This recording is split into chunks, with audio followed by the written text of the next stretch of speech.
moving out to resolution, and we do have planning on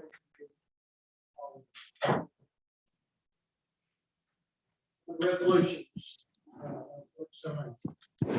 A resolution to make certain findings relating to the Pure Graphite LLC project, to delegate certain authority to the Industrial Development Board of the City of Chattanooga, and to authorize the mayor to enter into and execute an agreement for payments in lieu of ad valorem taxes.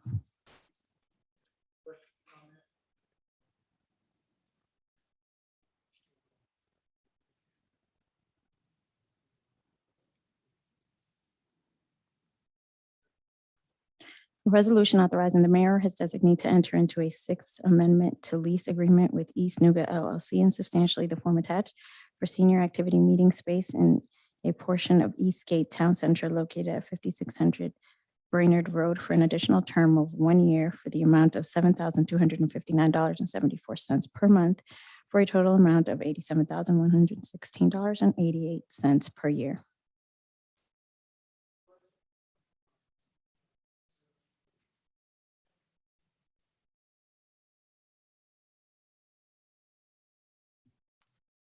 So as I understand it, can somebody speak? Is there anybody from administration that can speak to this?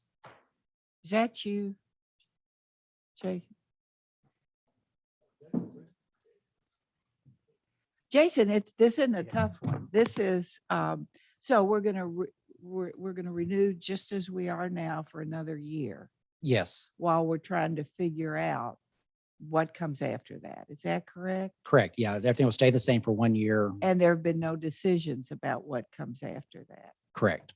Okay, thank you. I just wanted to make sure about that. Okay. Thank you.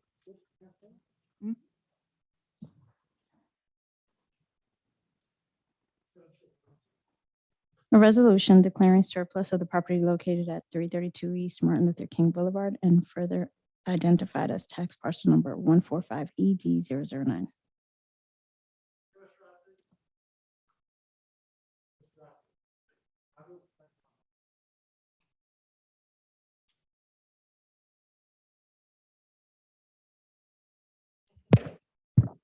It is now. Thank you.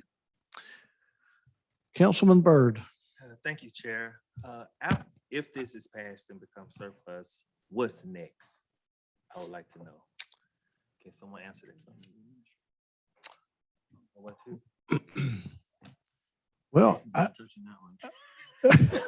Maybe John, you got any ideas? No, I'm just kidding. I'm just kidding. I'll tell you what, if you would like, normally, let me just take a stab at it. Normally when something's placed on surplus like this, it is, we have an appraisal done and then put out on the market. Mhm. And I'm assuming that's what will happen here, but as soon as we get someone here from the administration, There's Joda. I think our city attorney wants to speak to that. I We anticipate, normally start about 3:30 around here. Chairman, I'm sorry to report that there was a disturbance at City Hall that had some of us hiding in stairwells. Ah, So I anticipate some people being a little bit late, but everything is totally fine. Okay. And I'm happy to say that the Chattanooga Police Department is there in a jiffy. awesome. Good. Okay. All right. All right. Soon Thank you. as we get somebody here that can answer a question, we'll All come right. back Thank to you, it. sir. Joda's here. Joda, come forward, sir. Yes, sir. You weren't present when Councilman Byrd, so we're going over our resolutions for this week. Sure. 7C is declaring surplus the real property at 332 East Martin Luther King Boulevard. That's right. And his Kelly question Building. is, once it's declared surplus, what then? What? So the mayor has expressed some interest in developing probably sort of like a minority business resource center. And so our goal is to develop that.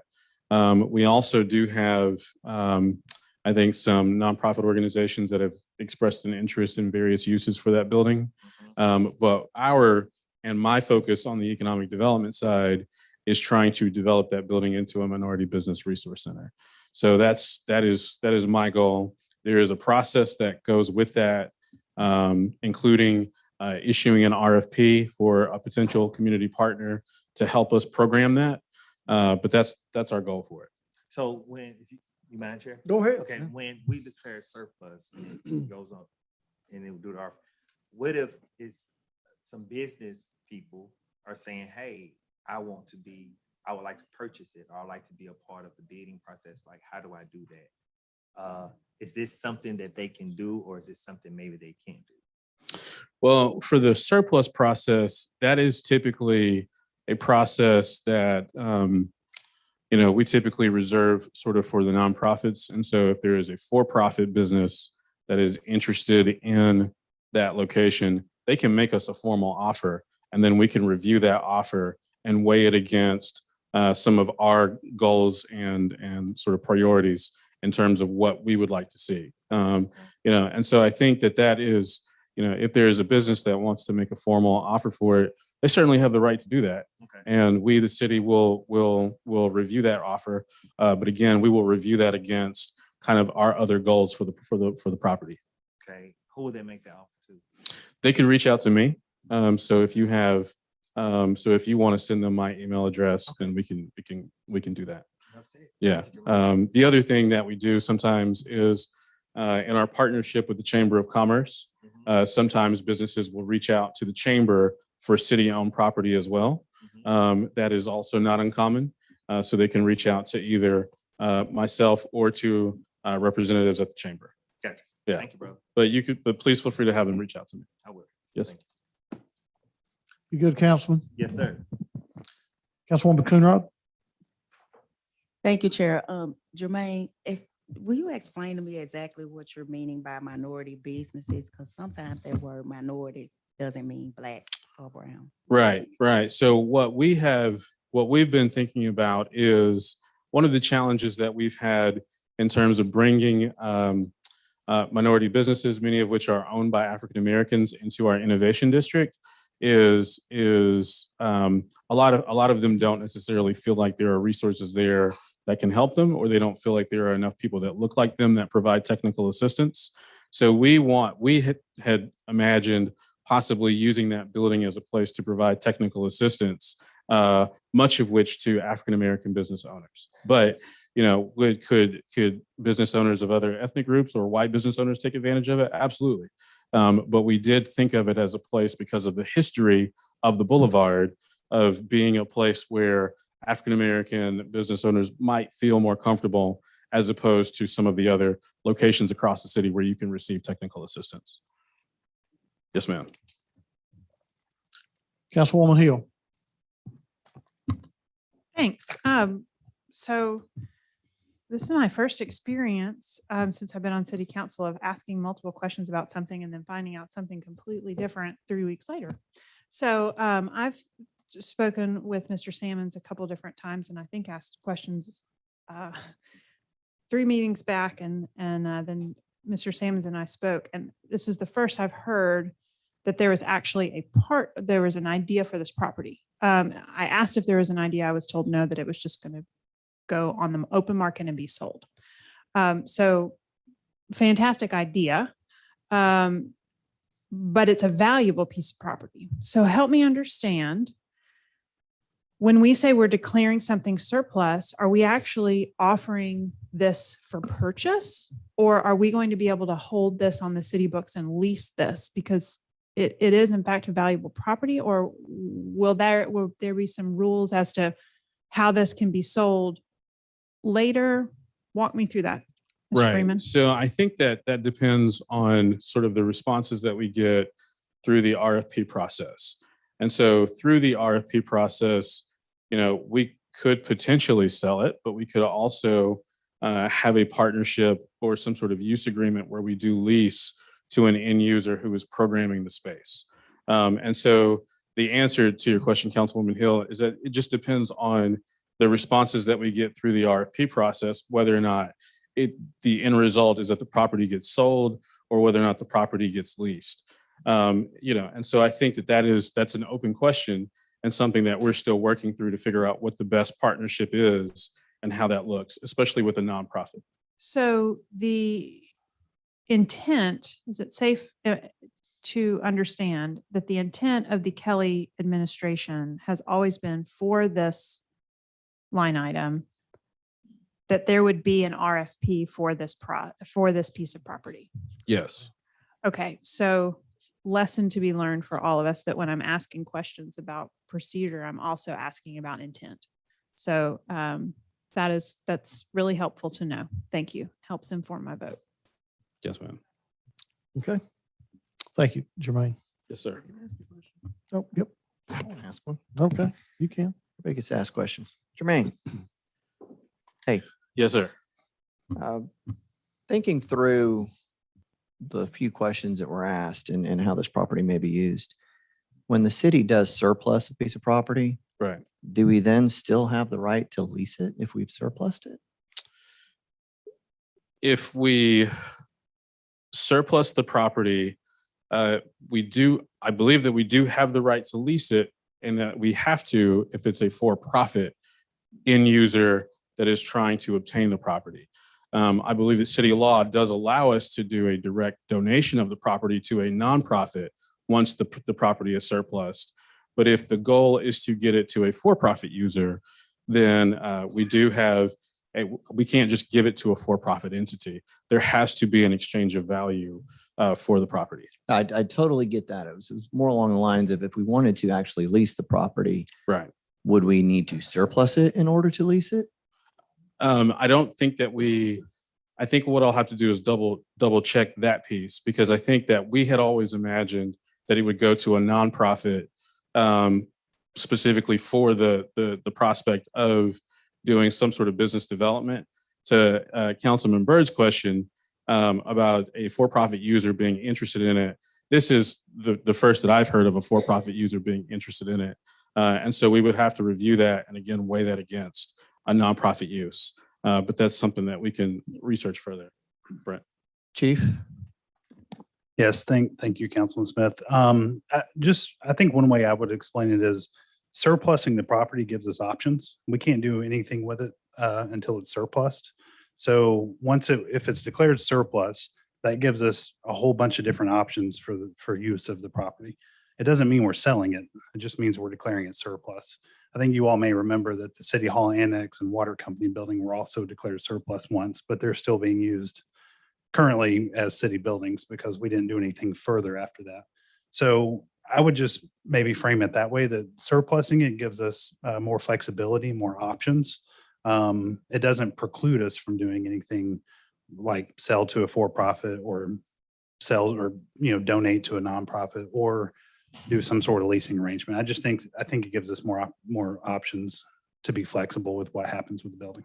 All right. Thank you, Chief. Appreciate it. Thank you. Thanks, Mr. Freeman. I'm not seeing any further questions. Madam Clerk, 7D, please.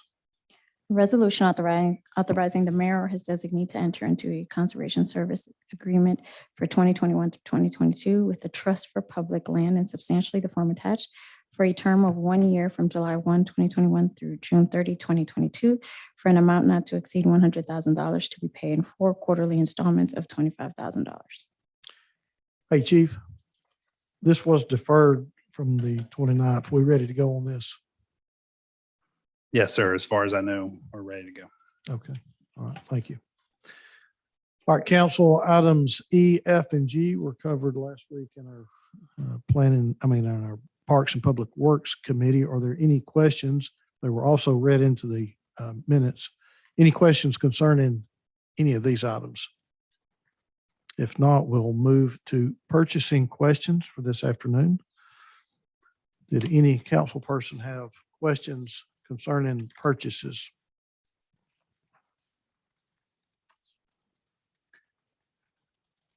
All right. And not seeing any hands. Moving now to July the 13th agenda. Any questions or comments regarding next week's agenda?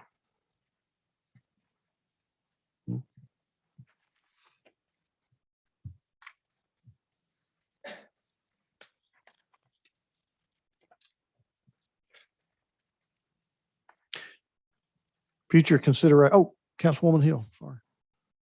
Thank you, Chair. 7B, under Innovation, Delivery, and Performance. I spoke with Chris about this earlier today. This document is kind of a mess and needs to be looked at. Most striking thing to me is that it mentions that due to the changing needs of the host has proposed a new project scope as set forth in attachment A, which the incoming fellow would be responsible for completing. But attachment A is a sample. It's not real language at all. Also, I need some clarification about early in the document, we have a year one, year two breakdown of 25,006 and 31,97,8. But then in attachment B, the fee schedule, we actually have a 2-year cost, year one being 63,000 and year two being up to 82. And there was not an ability to get information about that just yet. So we're going to need that by next week. Unless you've got anything between now and then. Thank you, Councilwoman Hill. Yes, we'll work with the city attorney's office to clear this up. Okay, thank you. Thank you. I would note while we're on item 7 of next week's agenda, 7A, which is to apply for a grant. That was on our 3-week agenda, but it was scheduled to be on the 20th. And the deadline for this grant being turned in, I think, was the 21st. Is that correct, Jermaine? Yes, it was right after July the 20th. Yeah. On the 21st. And since we have canceled our 20th meeting, I gave permission to have this placed on the agenda so that we could have it in before the deadline. We appreciate that. Is there any questions concerning that? Councilwoman Coonrod, I just noticed your lot. Did you have a question about the application? Okay. Okay. Let me make sure there's not any questions concerning this particular item before we move on. I just wanted to bring that to your attention since we did bump that up a week, but it was on the 3-week agenda. Councilwoman Coonrod, go ahead. Thank you, Chair. My questions, the mayor's office, the confirming of the appointment. I just have a couple of questions for both of the people that we're confirming. Okay, for next week's agenda. Anthony Sammons and Chris Anderson. So I would like to know, why should council confirm these appointments?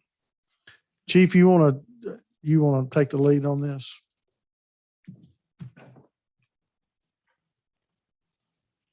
I asked you if you'd counted the votes. I don't know. Would you repeat your question, Councilwoman? Well, it wasn't for the chief, Brent. I wanted to hear from them personally. And Okay. about, why should we appoint Anthony? Now, I like both of them, don't get me wrong, but I don't want to seem like we just rubber stamping it and not asking no questions. So I just want to know, what they're going to bring to these, to the department. What exactly does those roles mean? Or what would they be doing? Like, I know Sammons, he's been around forever and a day. Chris, he just now coming since April the 19th, and we're just now confirming him as a person, but I just would like to hear from them. But Chief, let me insert this and see if this would be okay with Councilwoman Coonrod. This is on the agenda for next week to be voted on. Could we cover that next week, give them a week to maybe prepare something rather than bringing them up on the spot? Would you be okay with that so that they kind of collected their thoughts? I don't think I would want to just come up on the spot and present to council. They're great actors. I'm sure they could have, but I will come back next week. Well, thank you. Is that okay, Chief? Whatever pleases the council. If that's okay, let's bring them next week and That's fine. let them have a week to ponder on that. Okay. Thank you. All right. Any other questions for next week's agenda? Seeing none, let's move now to future considerations. Councilwoman Burrs. Hey, Brent.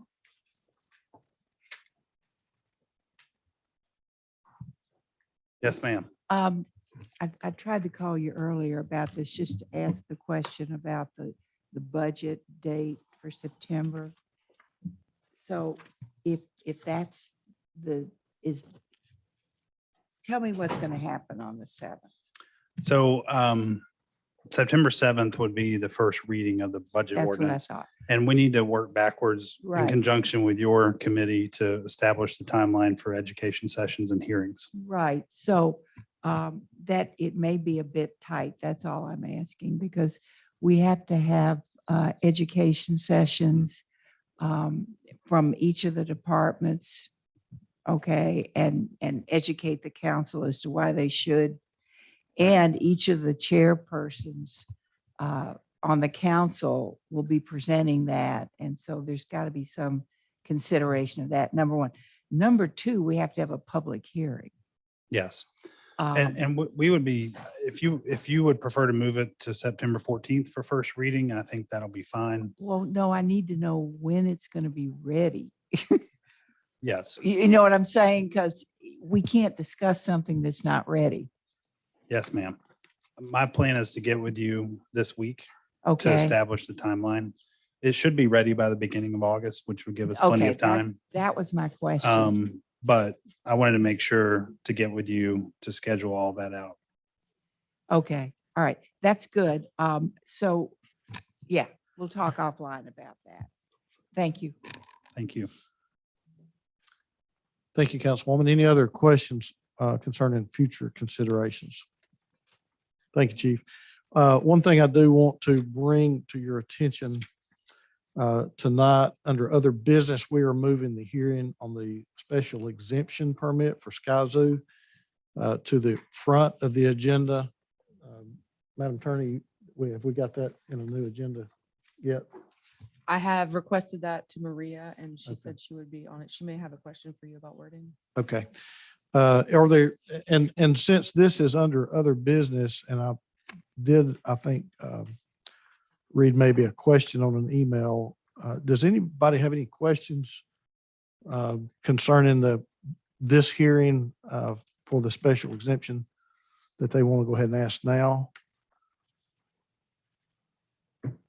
Okay, if not, I have requested that this special hearing be moved to item number 4 between special presentations and the approval of the minutes.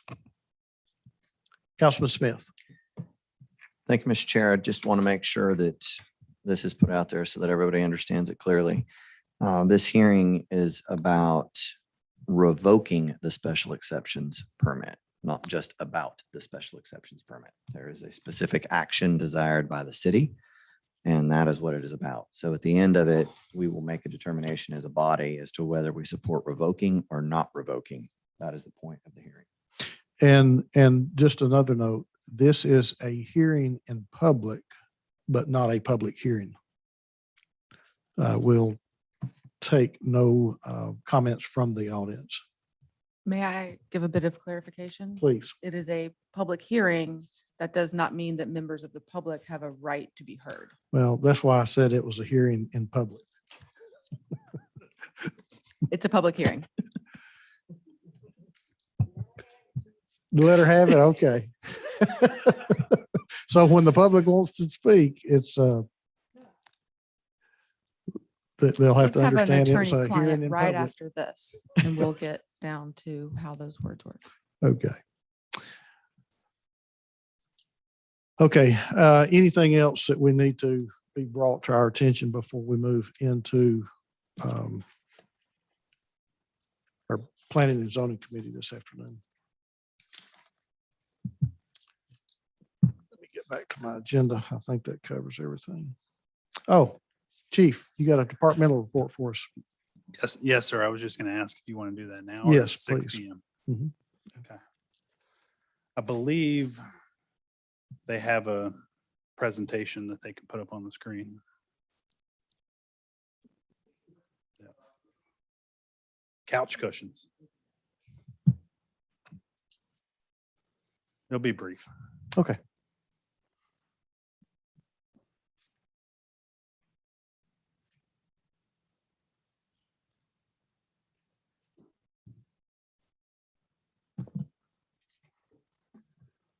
All right.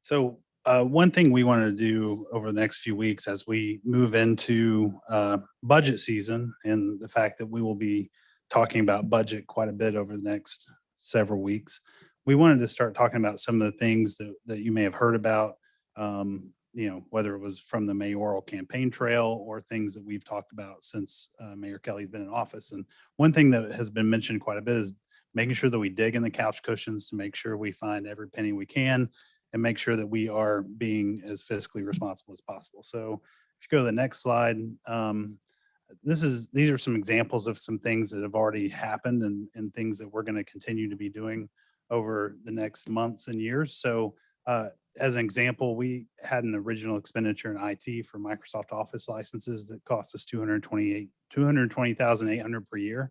The new cost is going to be $99,360, which saves us $121,000 a year.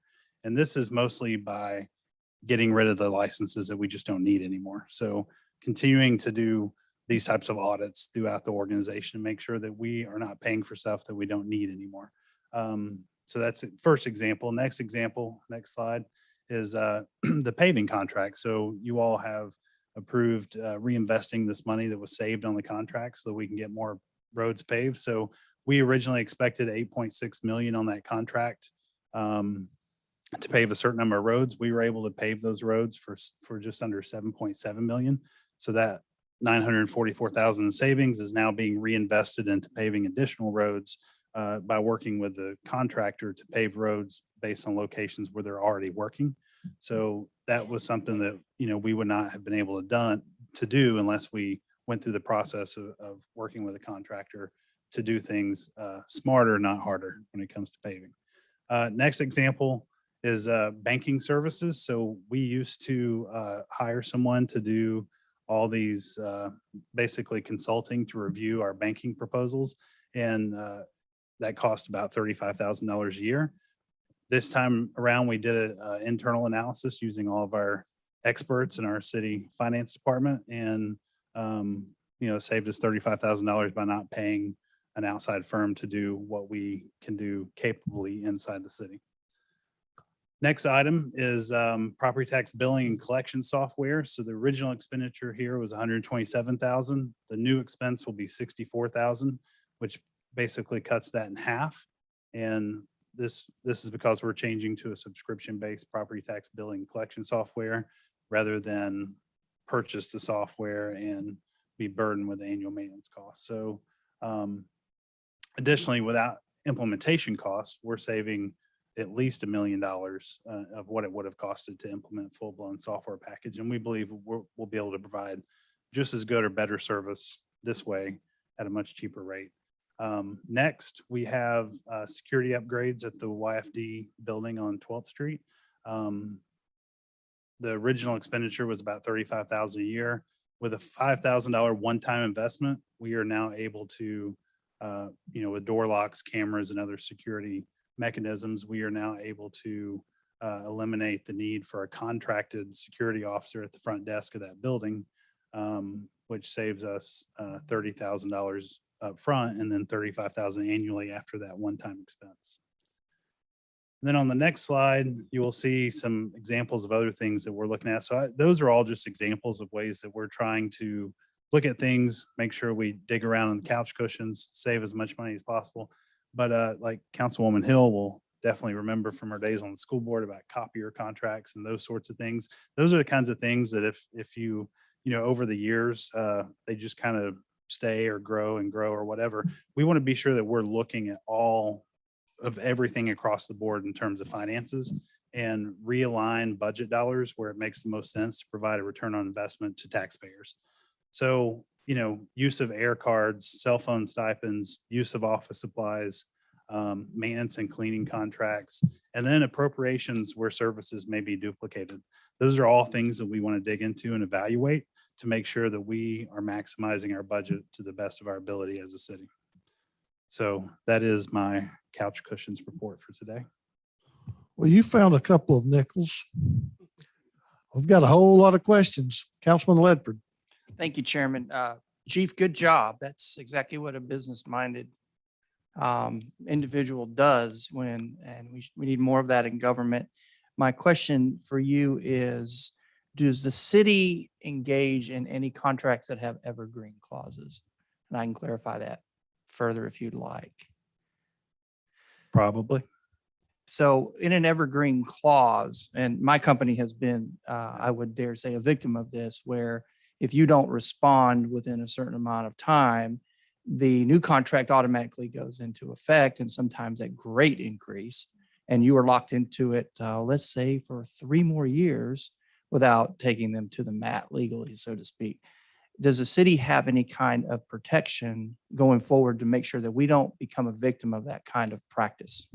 Yeah, so our clause, all of our contracts should have and are supposed to have funding clauses in them. So, contracts have to be approved by council, and the funding for the contracts have to be approved by council on an annual basis. So even if we have a 3 or 5 year contract, they're still subject to funding. And there's also out clauses in all of our contracts, and indemnification in the contracts is set a certain way for city government. So we do not enter into contracts that without those types of protections.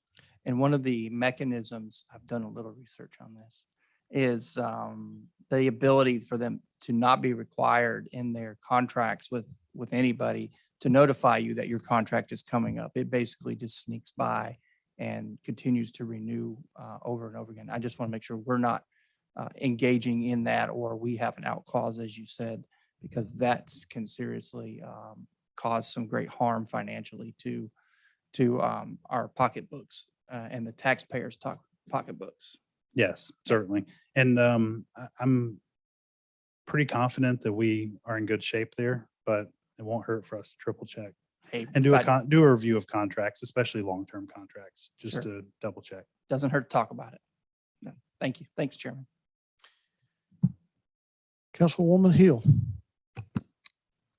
Thank you. I would like to add to what Councilman Ledford said. I think where we're probably most at risk for that is our software subscriptions, where they can say, okay, we'll just take it away.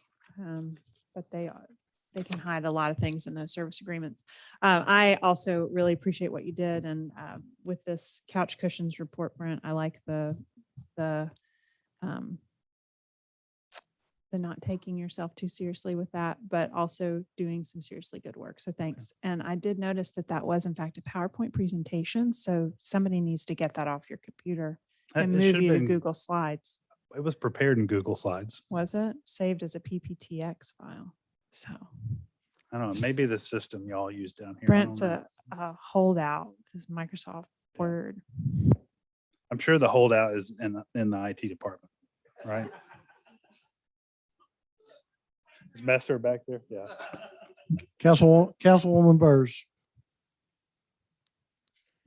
The money that you have saved, normally it goes back into the general fund, but from what you said, it's going back into reinvestment in the departments. You mentioned that with paving. That's Yes. So, yes, correct. Any money, any savings or surpluses go into the fund balance unless they are used somewhere else. What I was trying to illustrate was these are recurring expenses that, we no longer have, but we want to continue them as recurring expenses for something different, for something more aligned with the goals of the city council and the mayor's office. and that department. It's Or great. shift to other departments. We if a department doesn't need us, whatever amount of funding they Mhm. have right now, and they don't need that $120,000 for something that's very aligned with what the city council and the mayor's office want to do, then we can move that to other departments as well. I really like it, Brent, and it also gives departments incentives. If they don't have enough money to do whatever, to look for ways to save it, more than just getting a memo saying cut 2% or which is Right. ignorant. Okay, thank you. That I like. Thank you. Thank you, Chief. Thank you. Well, I think that concludes this afternoon's agenda session. We will now turn the chair over to our committee chair, Councilman Ledford, for planning and zoning.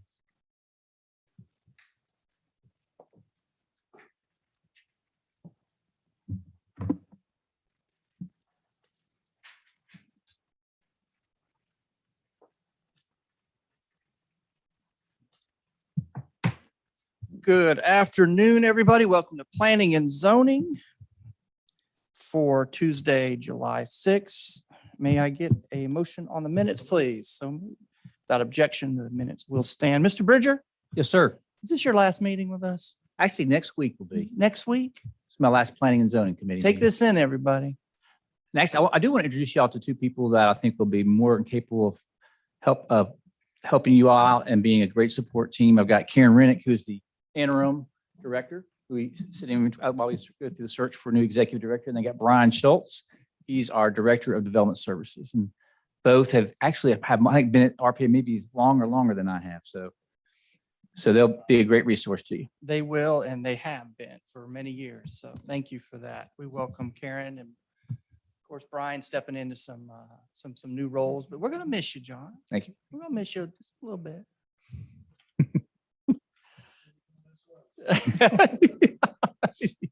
It's funny because I could see him looking at that door pretty hard.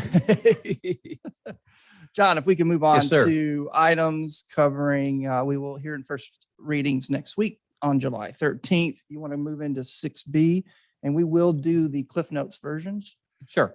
if you would, in your presentation. Sure. Again, this is a request. This is out in Black Creek Development, out Lookout Valley, request to basically adjust some zoning boundary lines. So you see it's kind of a complicated heading there, R1, RTZ, UGC to C2, RTZ. And basically, as you know, this is typical when you have a PUD. As you do more site due diligence, you kind of settle in where your uses are going. And so sometimes you have to tweak to the boundaries. And so that's what they're requesting, is basically some modifications to the RTZ boundary and the C2 boundary based on their final development program.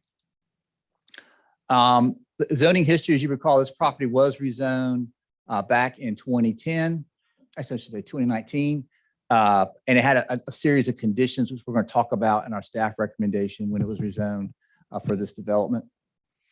You can see the conditions that were applied to that property when it was approved in 2019.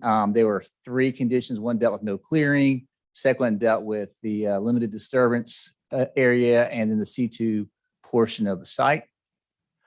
So they want to do is adjust part of that boundary where the C2 is, as well as the RTZ. The Lookout Valley Land Use Plan recommends essentially a lower intensity parks, open space, low density development. Clearly, when this project was developed, that's a different direction than what the plan originally recommended when it was approved. There are steep slopes on this property, and that's why there were some conditions that relate to disturbance activity on steep slopes. So staff didn't have any issues with the tweaking of the boundaries, but we want to be sure that that condition regarding limiting the land disturbance of 30% slopes to no more than 2 acres for the entire site. So again, because there are a lot of steep escarpments on the side of this hill, and staff recommended carrying that forward as part of the zoning request. At Planning Commission, there is no opposition. Planning Commission supported staff's recommendation to approve with that condition carrying forward. Very good. Chairman? Thank you, Mr. Chair. Currently, there's no buildings, no construction up on the top. Is that Not correct? that I'm I aware of, think Brian. this You- is- So I Okay. think there's still the road part. Yeah, I think they're still working on the road, but there's no construction built. Not that I'm started on the aware of. building. So this does preserve the steep slopes that we That had condition. worked to begin with. Yes, sir. Okay. Okay. All right. Thank you, Mr. Chair. You're welcome. Any other questions or comments? If not, I'd like to add just one quick comment on that. When we were looking at this, even in Planning Commission, you'll notice 30%. the natural resource plan is definitely helping to curb our thinking or helping us to think more about how we deal with steep slopes. And this was one example where the developer worked very well with us in developing a plan that would keep that in mind. So. Thank you, sir. All right.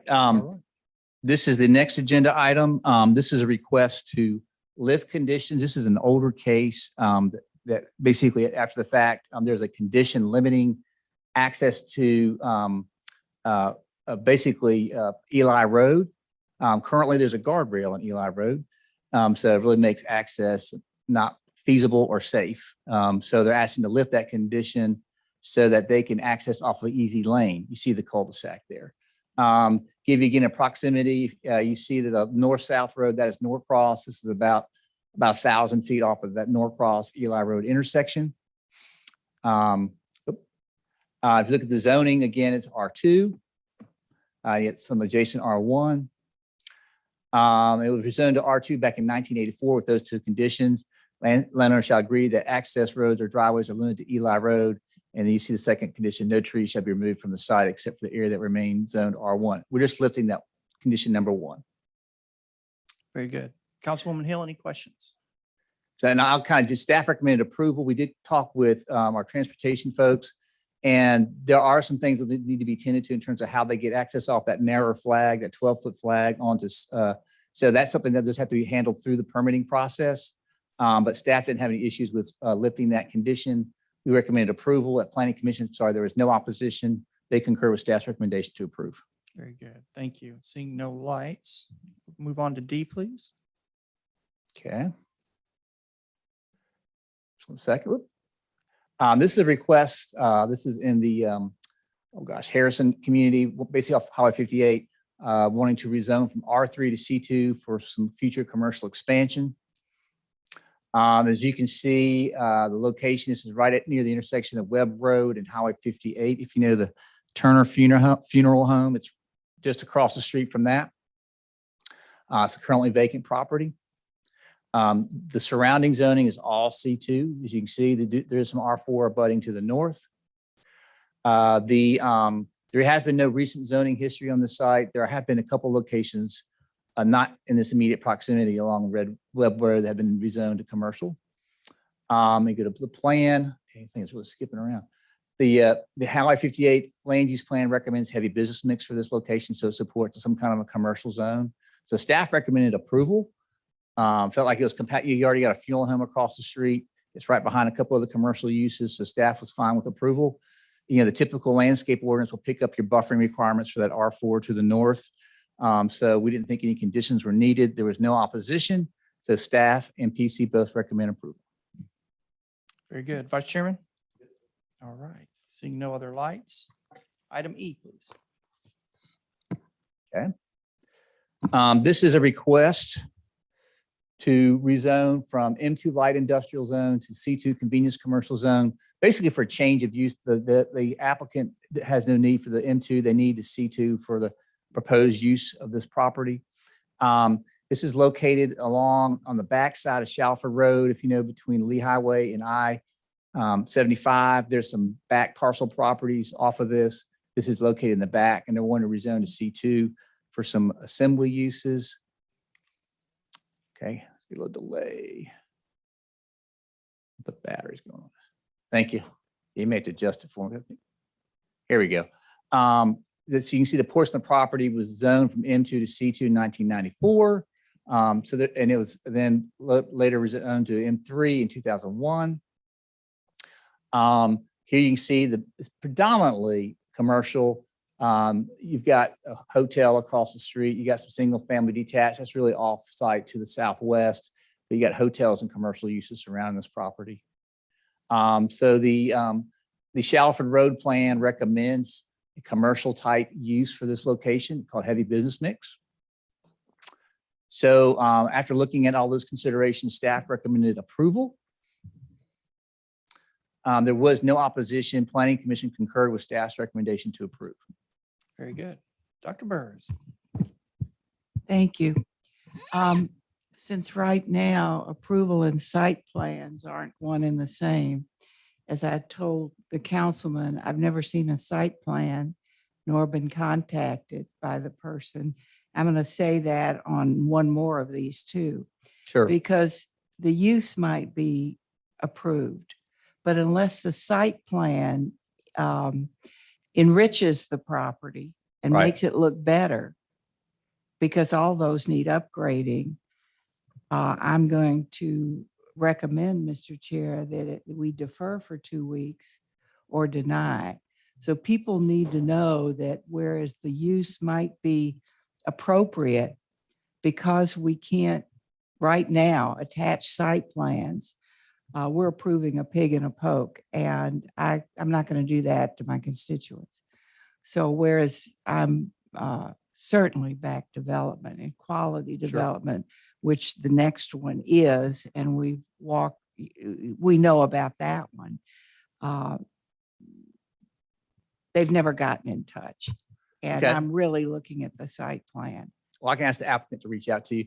Is I understand, here's the site plan that was submitted for the request. Yeah, I know. To do what? Yeah, basically, I think. It's a C2. That's why it opened. And so Yeah. the answer is no. Okay. Understand. Okay. All right. Good. Yeah, if you can get that word Sure. to them, that would be very nice. I believe Councilman Ledford mentioned it at planning, and we still not heard. So, yeah, I think people need to be responsible for the quality of what they're putting someplace.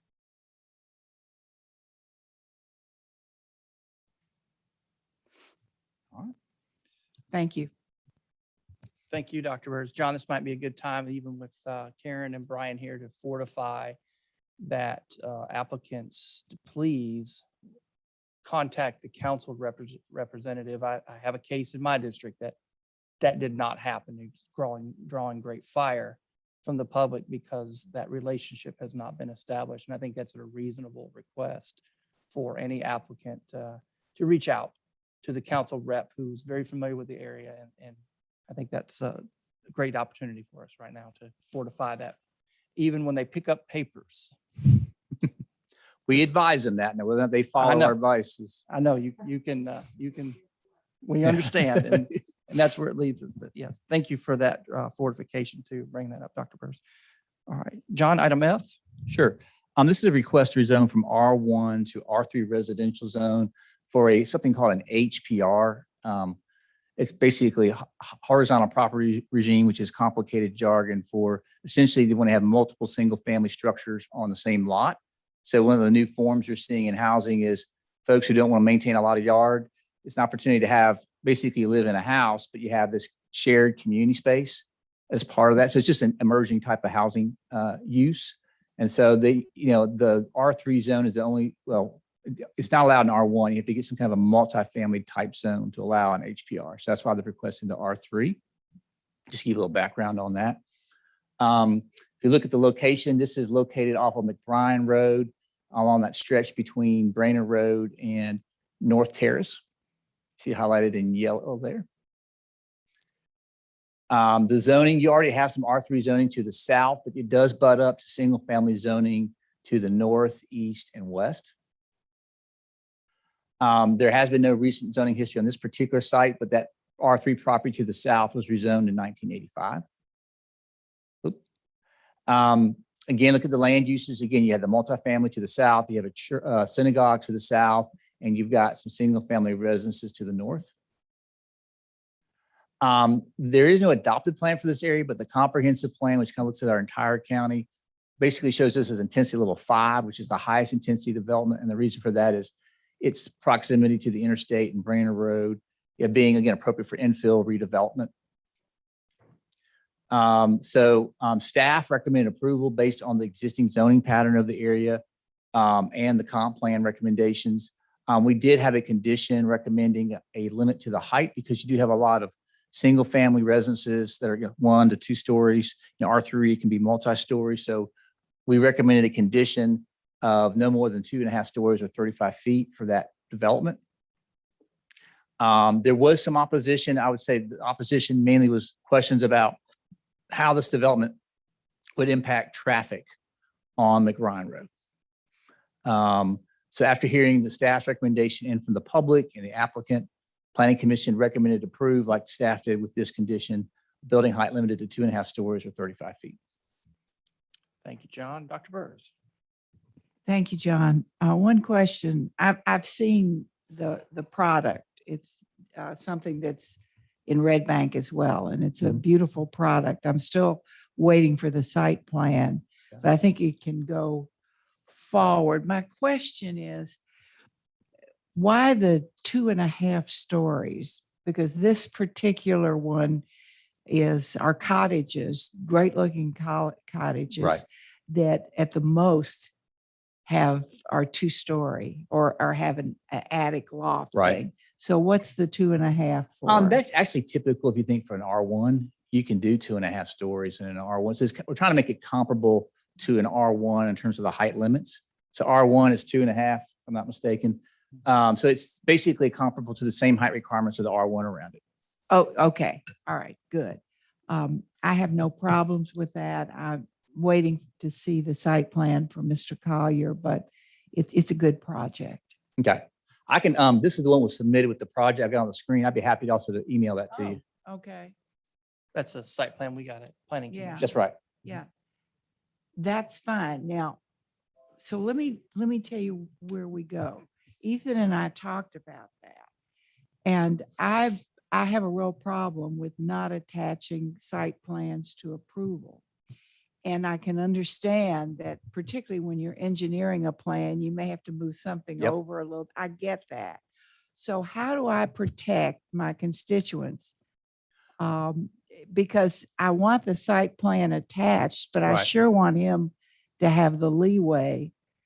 I say a lot Um, of times, if you look, it's kind of like, kind of discouraging the things that create impact, right? Which is the number of units. Yeah, So typically you could do, say, hey, based on the number of units, say R3 with units not to exceed X. That's why I have height. Usually we do conditions or things attached to an ordinance. It's to make sure that there's no offsite impacts. right. So one way you can control that for your constituents is based on the number of units proposed, you could say units not to exceed X. You could also say, if you want to make sure it's single unit residential, not multi-unit residential, you can say subject to no more than 1 unit per structure. Okay, So- that's fine. And I'm sure that's fine with him. So can we put those conditions? I'll on? circle back. Yeah. Because I know what he's building there. It was the site, literally the site plan itself. Okay. So add some more conditions in addition to the height. Got it. Yeah, and I think they're fine. They're single family structures and, Okay. okay. Yeah, because typically, like I say, the problem with site plans because there hasn't been any engineering done yet. Right. And so things might move a few feet and that's what creates problems in permitting downstream. That's why we like I said, ultimately, at the end of the day, you're approving a zone. But if you want to have some of those controls about what could or could not happen, if you look at the number of units, if you need an additional setback from an exterior property line, or if you want to add some enhanced landscaping or protecting some existing woodlands, that's where you add those conditions in to control what could happen on the No, site. I trust this one. It's that go ahead and put what you said, the units or. Yeah, I can number work of something units, out. and because I'm sure that's fine. Okay. Thank you very much. You're welcome. Thank you, Mr. Chair. You're welcome, Dr. Burrs. John, this might be a good time to also mention, Dr. Burrs made a point about the site plans being attached. So I have a general question for the city attorney, because I Okay. think council needs to understand this. When a site plan is presented as part of the ordinance to this body, does that site plan therefore become part of the ordinance? That's a rhetorical question that I'd like to get clarification on, because it's a legitimate question, because we have had in the past cases where a site plan was presented as part of a presentation. And Yep. then when asked outside of that site plan, we have received answers such as, I don't see it attached. I don't see that it's enforceable. And I think that this council really needs to understand that if a site plan is given, if I'm looking at this and you're looking at this, that this is what is expected and concretely becomes part of the ordinance. If we could look into that, that'd be great. Second part is talking about the HPR. We don't hear that much at council. We hear it a lot Mhm. at planning commission, but this is a new form that we introduced actually in District 4 first. Mhm. And it's form. I call it a non-aggressive form. It allows for certain types of building to happen, but without the vertical obtrusiveness or keeping it form with the surrounding area. It's becoming much more popular. Dr. Bird's alluded to it in Red Bank, but we have 2 or 3 of those now in District 4, and it's actually, with the right kind of buffering, is a really good product, and it is the limiting to 35 feet helps tremendously. So that we're aware of what that HPR is, if someone, that's the term we're using, that horizontal. John, let's move on to, I think, item H or G. Yes, this is a request to rezone from R1 residential zone to RT1 zone for a proposed residential townhouse development. This is located off of Brainerd Road. And let me get my location reference again. 1 second. Across the street from Herman's, a neat little restaurant right there. If you know where Herman's is. Oh, yeah. Yeah, it's just on the other side of Brainerd Road. I have to use my foodie reference. I can't help myself. But anyway, it gives you a proximity to where it is. Again, that's your locational reference there. There has been no recent zoning history for this site. There was a property located at 3000 block of Province Street that was zoned from R to R3 back in 1987. So that's the closest reference we could find from a zoning history perspective.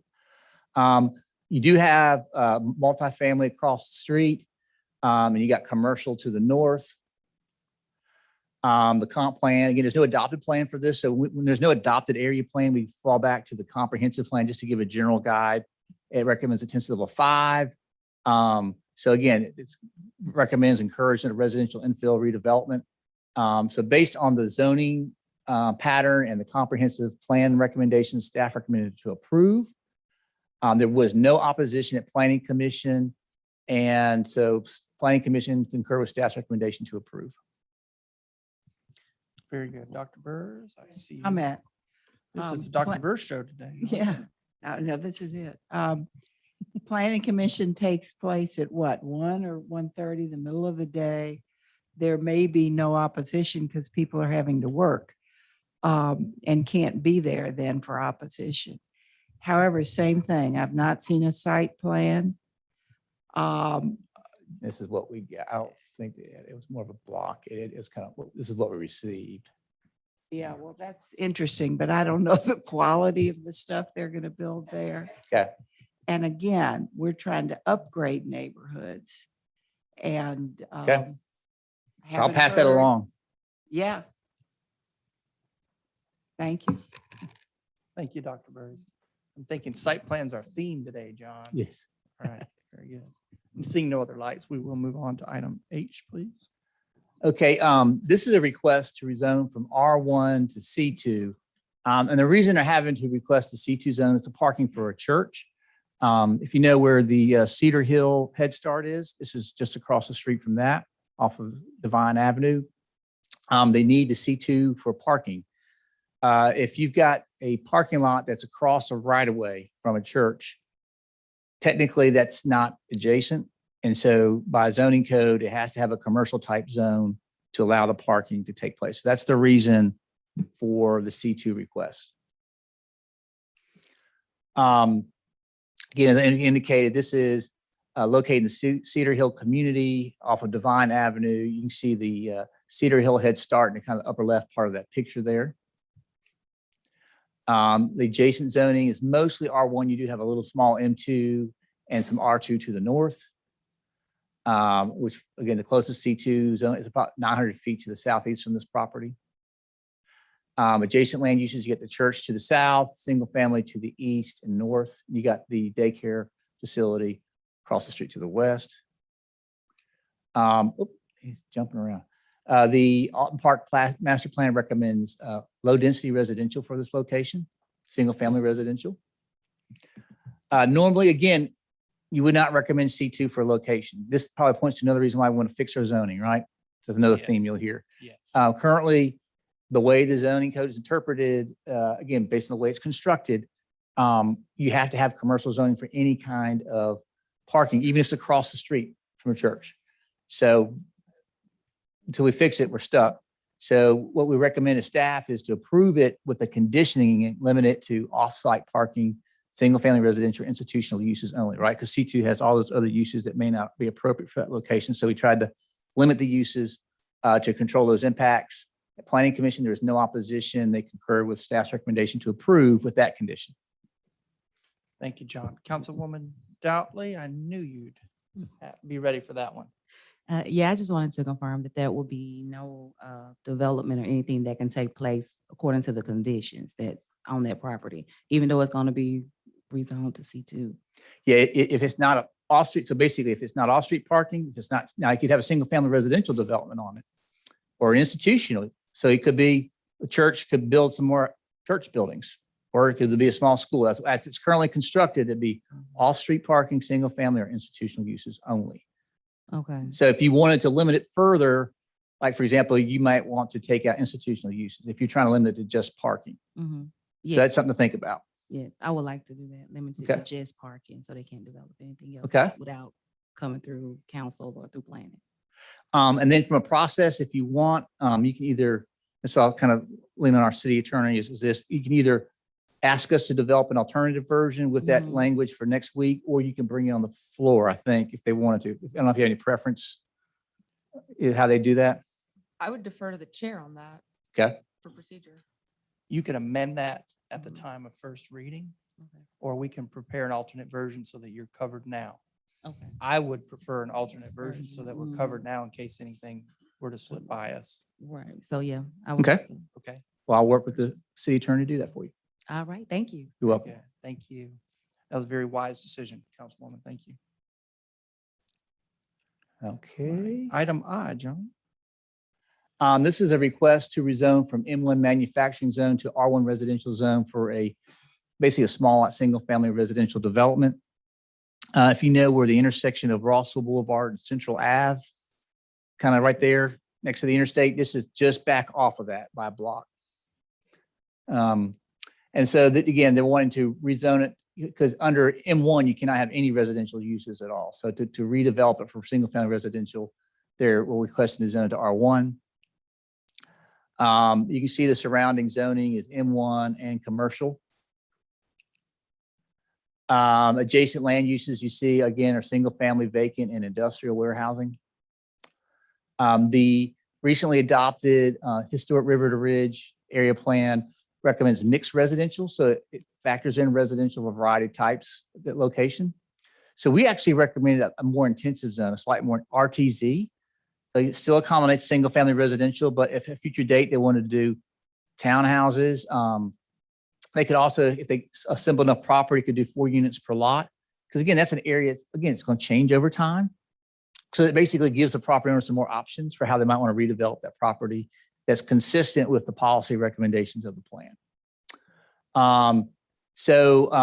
That was our recommendation. It was to deny that. Again, deny seems like not approve, but we're actually recommending a broader zone that allows more flexibility. There was no opposition at Planning Commission, and Planning Commission concur with staff's recommendation to approve the RTZ. Very well. Councilwoman Dolly. For this one, I hadn't heard from the developer or anything of Okay. that nature, so I would like for them to reach out. In the Sure. meantime, I would more than likely deny it or defer it until I heard from them. Okay, I'll let them know to reach out to you. Thank you. Thank you, Councilwoman. John, if I remember at Planning Commission, the applicant was okay with that Yes. change, if I Yes. remember correctly? If the councilwoman wants to make. I think note of the that. applicant in the room, so the applicant has heard. Yeah, and the applicant is in the room, so he's hearing everything. So if he'll make sure that happens. Thank you very much. Thank you, Councilwoman. All right, John, moving on to item J. Okay, this is a request, I'm sorry, to rezone an existing property with an existing duplex structure from R1 to R2 so they can redevelop it. It's already developed as a duplex. If you're familiar with Orchard Knob Park, this is on a street just to the north of that, off of 18th or 4th Street, I should say. And there's a series of duplexes on the street. This is not the only one. And so they need to rezone to R2 to be able to basically redevelop and occupy this structure. The zoning you can see is mostly R1. There has been no recent zoning history on this particular site. You do see some R2 and R3 in the area. Again, on this block, it's mostly I call moderate scale multifamily. The Historic River to Ridge Plan recommends mixed residential, which again is consistent with duplexes, triplexes, moderate scale multifamily, multi-unit. So staff was fine with the request, recommended approval. There is no opposition at Planning Commission, and they concur with staff's recommendation to approve. Very good. Councilman Berg? You're good. Fantastic. Item K, John. All right. Okay, this is a case that's already been through council before. You might recall there's a rezoning request to R3 for a proposed residential development. Based on, again, their final development plan for the site, they're asking to lift a condition that limited or put a cap on the density as 5 dwelling units per acre. Sorry, if you look at the, things are jumping around on me. If you look at the zoning in the area, it's R3 for the most part, this location. Here is the site plan that was submitted as part of that request. You see the structures with kind of an internal shared parking area on this location. The adopted plan recommends, the Historic River Ridge Plan recommends urban residential, which does accommodate densities up to 12 units per acre. So staff did not have any issues based on the plan recommendations to allow the lift of that condition, which basically, of that 5 dwelling units per acre cap. So we recommend to approve. There was no opposition at Planning Commission. Planning Commission concurred with staff's recommendation to approve. Very good. I don't see your light, but Councilwoman, you good?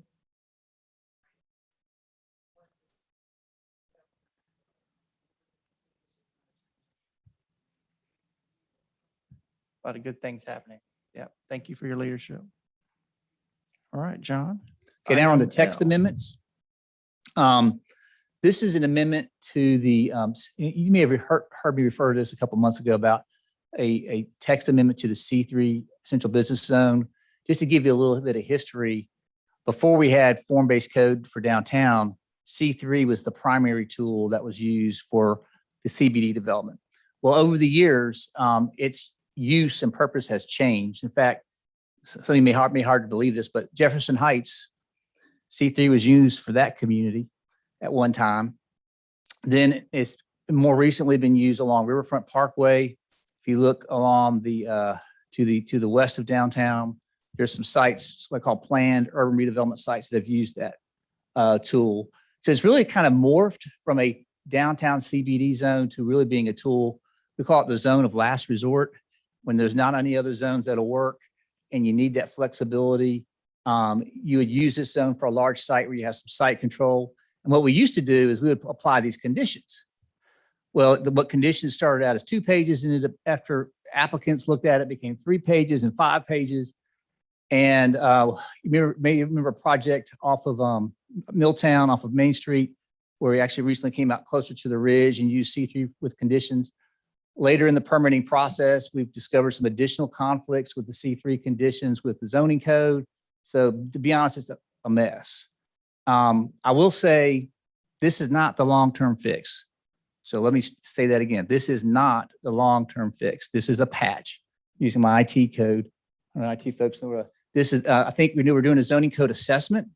So I think when a better long-term tool is developed, we need to come back and look at this and probably remove it because we'll have a better permanent fix. But right now, as you know, development is happening as we speak. We have other industrial sites like Wheel and Foundry, Buster Brown site that will, could be developed in the near future. And we need a tool that'll work for that. So that's what this is about, is creating this tool that will basically codify the C3 conditions, but creates a process. So if I want to get an exception or what we call a deviation from that condition or standard, it would go through Planning Commission.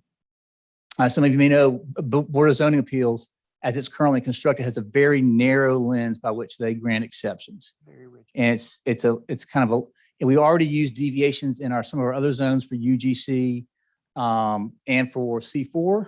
So this is basically kind of continuing that for this particular zone. So what we did is we added a section to the C3 zone that takes those C3 conditions and puts them in as standards. And it also provides for a process for which you would apply for a deviation if you need to for a particular standard. Again, ideal sites should have contiguous acreage. So this is not meant for spot infill. You got to have some, our recommendation with the first draft of Planning Commission was 10 acres.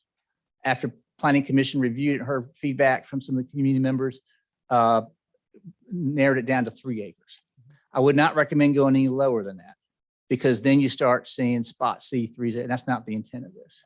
I think the other important thing to note is this would apply to future rezoned properties. So any existing C3 properties that are zoned have the same old standards applied to them. And the reason for that is, again, we're just trying to have this as a holding pattern until we get a better zoning tool in place for somebody who has other zones that won't work for their development program, that they have this option. So again, what it does is it provides a process for the applicant to meet with staff to look at all those other zone options first. As I mentioned before, it incorporates those C3 conditions as standards. It creates a process for considering deviations. I think I already covered that. So let me say, after Planning Commission, we did get some additional feedback from a project engineer, some tweaks to be considered to the existing draft. And there are basically 4 areas. One relates to the transition standards. Currently in our amendment, y'all might remember in form-based code, we have something called the protected zone. Protected zone. It says within 30 feet, where you abut an R1 zone property, for that first 30 feet, you're limited to 30 feet in height. What the project engineer suggested was maybe increasing it to 35 feet because in RTZ, you can do 35 feet by right anyway. So the idea is it will increase it from 30 to 35 feet. So that's something to consider. The second comment related to parking and access. We have this concept in the C3 conditions where you have what's called primary streets. Think of Main Street, think of Market Street. The idea of primary streets is that's your pedestrian thoroughfares. We're going to minimize curb cuts along those thoroughfares. Well, if I'm not fronting Main Street, let's say I got another street and my existing lot pattern, I say not what they're proposed, but existing lot pattern has alleys that already go to the primary street. Why would we want to limit somebody from a curb cut for an existing alley? So the idea there is to add some language that says, hey, another factor in thinking about curb cuts is what's the existing development pattern in the neighborhood to make sure that we kind of go along with that. The third item dealt with screening of dumpsters, mechanical equipment. Sometimes you do have corner lots. And so to create flexibility there, instead of just having it to be to the rear, it could be to the rear or side. And then the last one deals with the designated area. So if you look up on the screen before you on the left, actually on the right, it didn't come out at all, did it? Okay, if you look at the, you can barely see it. This is where I have to draw a picture. It's going to be a picture map time. If you could just picture in your head, Missionary Ridge to Lookout Mountain, to the Georgia state line, to the edge of Riverfront Parkway and a little bit of North Shore, that's the urban overlay zone. And there's actually a map of it in the zoning code. You can't see it on the screen on the right. You can barely see the grade out to the south. That's the intended area for this C3 amendment. What the project engineer asked for consideration is that we'd also add the opportunity zone. And what that picks up, if you look at the highlighted yellowish ochre color on the right and the actual map of it's on the left, it picks up some of those industrial areas along Riverside Parkway. Am I saying that right? Amnicola Highway. Amnicola Highway. So you think 6 South Chickamauga Creek and all those industrial properties along Riverside, this would add that to the mix. So it'd be the urban overlay plus this for consideration for that C3. So I'm going to stop there, see if you have any questions. I do have the detailed text amendment but I didn't think I want to take you through all those details unless you wanted me to. John, I'm not seeing any lights, but if you'll permit me to jump in on some of the conversation you mentioned already.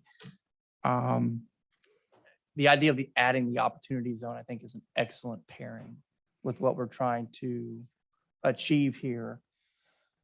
This tool is pretty important, even though it's temporary. And I think that we need to be able to address project or things that our zoning, as we wait for Camaros' great unveiling, projects that are coming along with criteria and aspects that we're not prepared for. I don't want us to ever limit our ability to do better by that. So I think this is a great tool. And I would like for you to add in an alternate version, the opportunity zone along with the urban overlay. I would also like you to add in a 1-year review. I think it's very important as we move through a tool like this, that we make sure that tool is working. And I think we need to have RPA come to us and say, this has been effective. It has helped move things along. We do not want to get bogged down in the rigidness that BOZA, for example, has to operate under, that folks don't necessarily always understand because of the way they're constructed. I think that we need to have more flexibility. I think this is a great idea, especially while we go through the zoning assessment, especially while we're going to revamp, which is a huge, huge project for this planning and zoning committee. But with that, that would be my suggestion as the chairman, and being very familiar with this, is I think it's a great suggestion that we talked about after planning commission, is to add that in. I would like to open the floor to any council members if they have any comments about this temporary C3 new tool. I'm seeing none, John, so I'm thinking that I think that we're covered. Are you okay? And I would like to ask for consensus of this council. You can, your approval is with silence to prepare that alternate version. And I'm seeing that, and I have consensus on that, John. Okay, So, thank you. yeah. This is going to be a good tool, John. We need it. We have a lot of projects that have come through, things like the mill and the bend, and I think Lucy Boiler might kind of fall into there too, where I think the flexibility and not stalling these projects is important for not only the development, but improvement in our communities. And I think it opens up maybe even for more creativity, more boldness in creating really unique properties and opportunities for housing and commercial opportunities for businesses, small businesses to grow within those communities that can help sustain them. And I think that's something that we want and desperately need in a lot of areas in our community. So with that, I think if you've got your marching orders Yes, sir. before you leave, I know you're going to hand that baton off, but if you We'll would have it ready for you next week before I'm out of here. okay, if you'll prepare an alternate version, that would be fantastic. John, you have anything else we need to talk We just about? got a couple of resolutions and then we're done. All right, let's do that. And I'll just kind of give a quick synopsis of these. This is related to that zoning case we just looked at. So basically all what we're doing is we're abandoning resolution I is let me check this right. Actually J is the abandonment. Mhm. I is the amendment to the PUD. Yep. Which that I can just give you my quick notes. It does increase the number of lots, just so the changes, so y'all know for the record, from 157 to 176. The density goes up slightly from 1.4 dwelling units per acre to 1.58. And the number of community lots drops from 15 to 4. So those are the changes. Staff did not have any concerns or issues with the request. There was no opposition at PC. Both recommend approval. Very good. And the last one is just a liquor store Liquor license stores change, step, yeah. which is typical with ownership changes. Yeah. They have to have it We'll renewed. let Dr. Burrs handle that. She's all over that one. There we go. All right. John, anything else you want to share with us today? I think we covered some good ground. That's all. And I hope, like I say, just to let you know that Karen Rennick is following closely the zoning code assessment, and she's been monitoring that. And as it progresses along, we'll be keeping you posted on the progress. Very good. Seeing no other business, unless any council member has anything else that they would like to add. Going once, I will adjourn us till 6.